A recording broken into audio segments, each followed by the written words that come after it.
السلام علیکم ورحمۃ اللہ وبرکاتہ۔ ناظرین، امید ہے کہ آپ لوگ سبھی خیریت سے ہوں گے۔ دوستو، مولانا ارشد مدنی نے موہن بھاگوت کی ملاقات کے بعد سونیا گاندھی سے ملاقات کی اور ملاقات کے بعد پھر بحث کا دور شروع ہو گیا ہے۔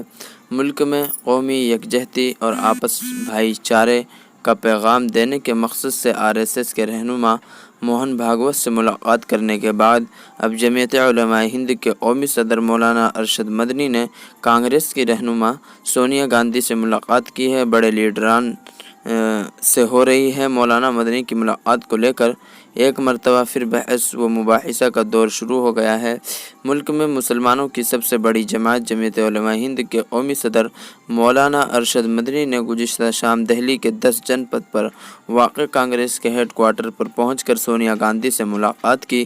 تقریباً آدھے گھنٹے کے اس ملاقات کے دوران کانگریس کے سینئر لیڈر احمد پٹیل بھی موجود رہے۔ حالانکہ مولانا مدنی نے اس ملاقات کو عام ملاقات بتایا، لیکن قیاس لگائے جا رہے ہیں کہ اتر پردیش کانگریس کمیٹی کے نائب صدر عمران مسعود کی جانب سے RSS رہنما موہن بھاگوت سے مولانا کی ملاقات کے بعد اٹھائے گئے سوالوں کی سبب مولانا اور سونیا گاندھی کی ملاقات ہوئی ہے۔ ذریعے کے مطابق مولانا ارشد مدنی اور سونیا گاندھی کے درمیان کشمیر کے مسئلے اور ملک کی موجودہ حالات سمیت دوسرے اہم مسائل پر گفتگو ہوئی ہے۔ واضح ہو کہ گزشتہ 30 اگست کو مولانا سید ارشد مدنی نے RSS رہنما موہن بھاگوت سے ملاقات کی تھی اور بند کمرے میں دونوں کے درمیان تقریباً 1.5 گھنٹے تک گفتگو ہوئی تھی۔